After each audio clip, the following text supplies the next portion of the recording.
Hey VC, what's up? It's me, yours truly. I am back to post a quick video here. This is going to be a response to the Rock Scout, his 50 subscribers contest. He put up a video about a week and a half, 2 weeks ago, somewhere around there, and I'd stumbled across it. So many new faces always popping up in the VC, and people just are around. I mean, it's like every day you click and go through a couple videos and you find somebody new that you didn't know was even out there posting videos. So someone, it might have been Vinyl Victim, I don't recall now, but it did a response to his video, and I didn't know who that was, so I kind of followed the chain and discovered his channel. So I haven't really got a chance to get to know him yet, but just from what I've seen in his videos and his channel so far, really cool guy. Looking forward to getting to know him better, and wanted to kind of jump on board and do a response to his 50 subs. I'll put a link at the bottom of the video here, so you can go over and check out his channel, subscribe, and get another cool person to follow. So he had 6 really good, kind of straightforward questions. So let's kind of jump right into it. So question 1 was, name a song that you hate on an album that you love. I don't know if I necessarily say hate with this, but within the spirit of what the question is, I think I'm going to go with a song off of this album, which is Godsmack's The Oracle, and it's actually the opening track, Crying Like a Bitch. Don't really like that song at all.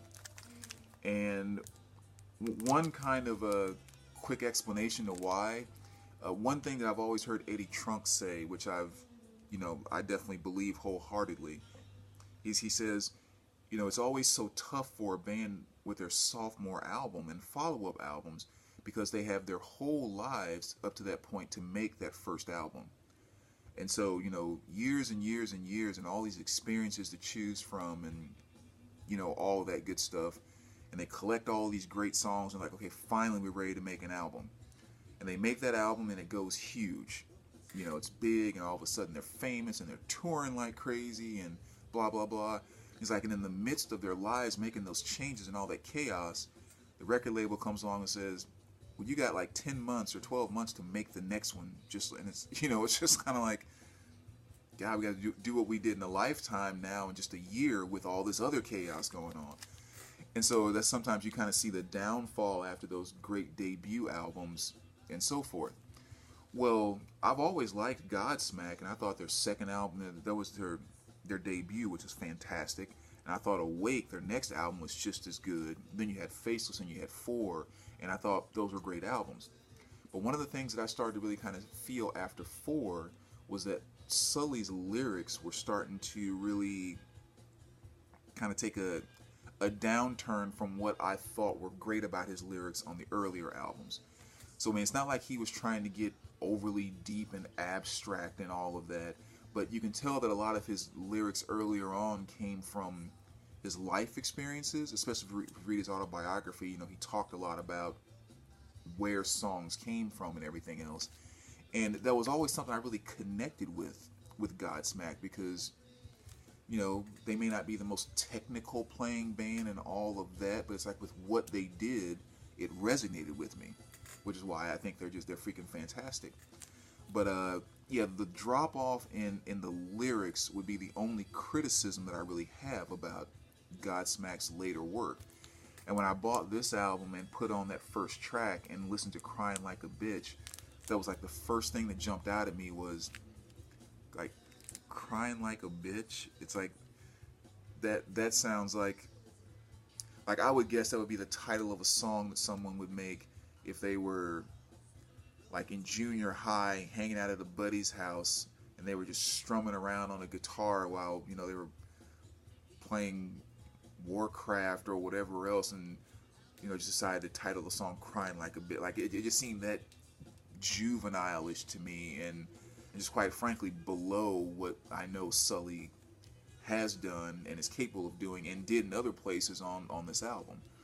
So that would be the song I would say, from one of my favorite band that I just can't stand, and mainly not because of the song, but because of the lyrics. It's just Crying Like a Bitch. It's like, that's just way too simple, But But again, I always love Godsmack, always will, and I've seen him in concert like what 13 times, 14 times, and would love to see him another 13 or 14 times because they're awesome.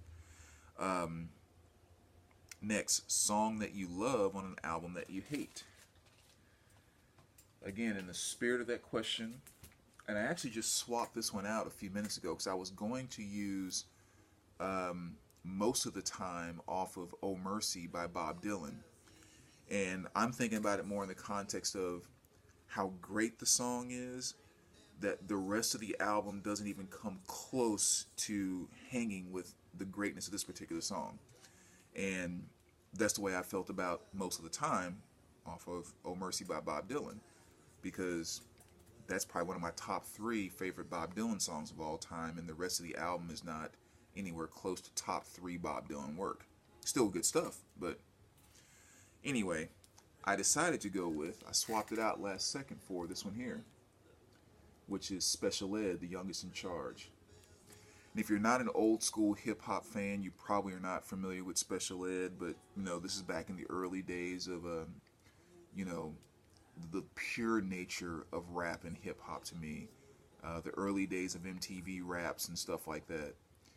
And the song is "I Got It Made," and that song to me is one of the simplest and purest forms of just what rap and hip hop is supposed to be.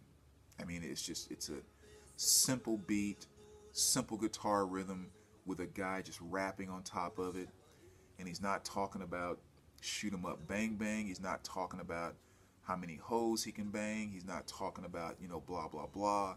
It's just it's a very subtle and friendly form of saying how great I am and how great I can be, and and that's one thing I love about the old school. It's just it was pure to me.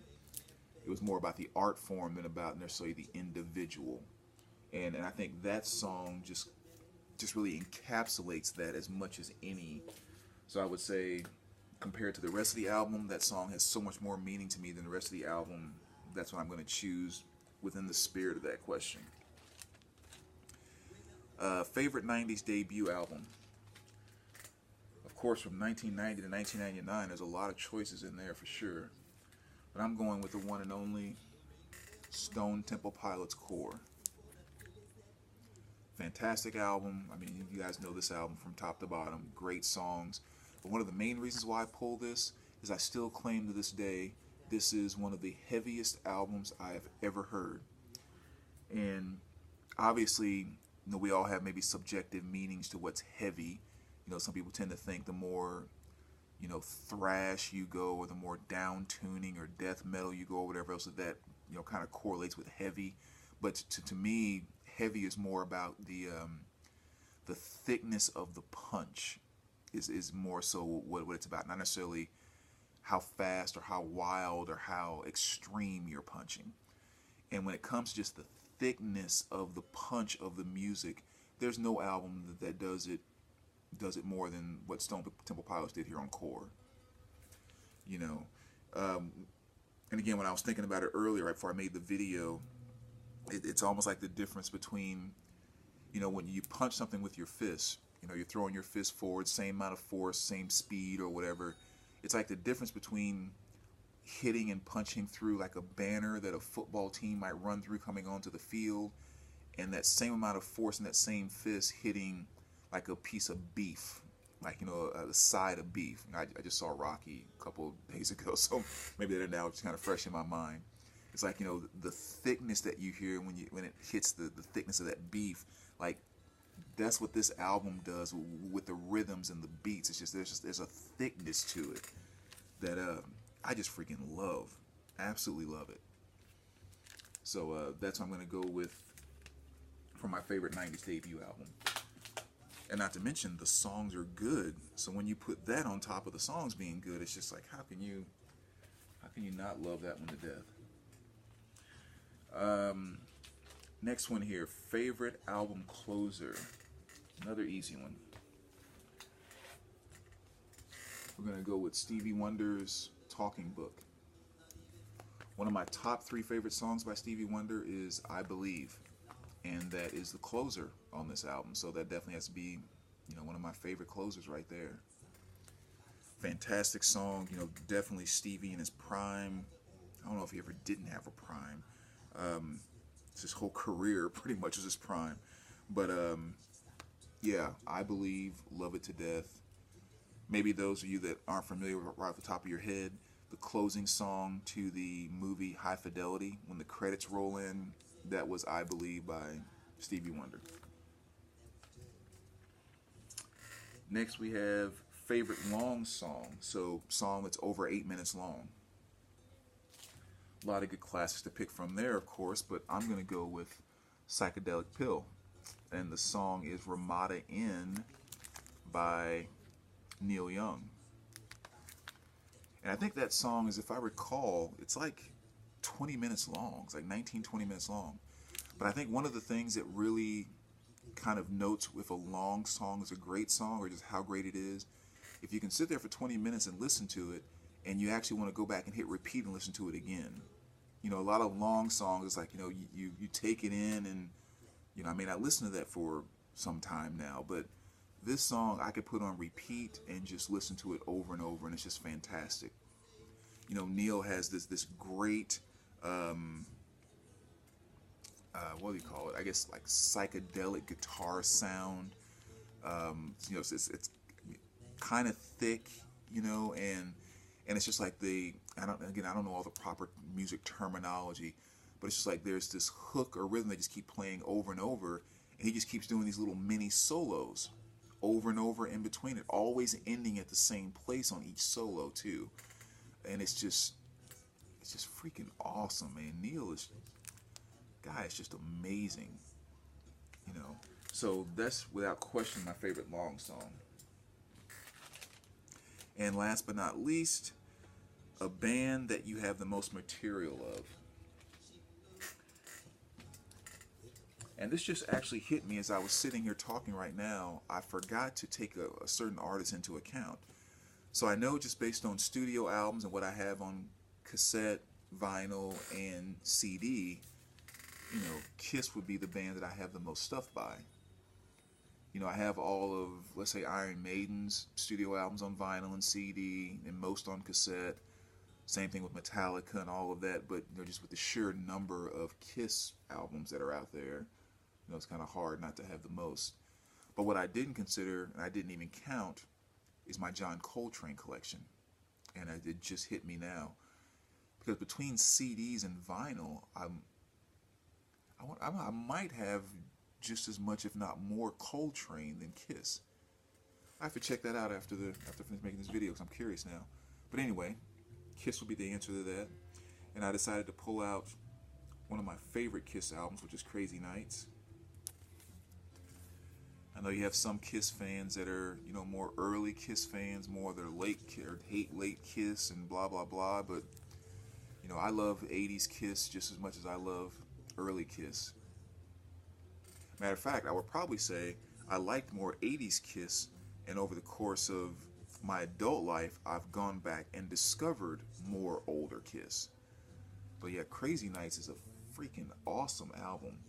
One of my top 5 Kiss albums without question. So, and I know John, I know he's got my back on that one, because I know he says this is one of his absolute favorite Kiss albums as well. So anyway, there you go, man.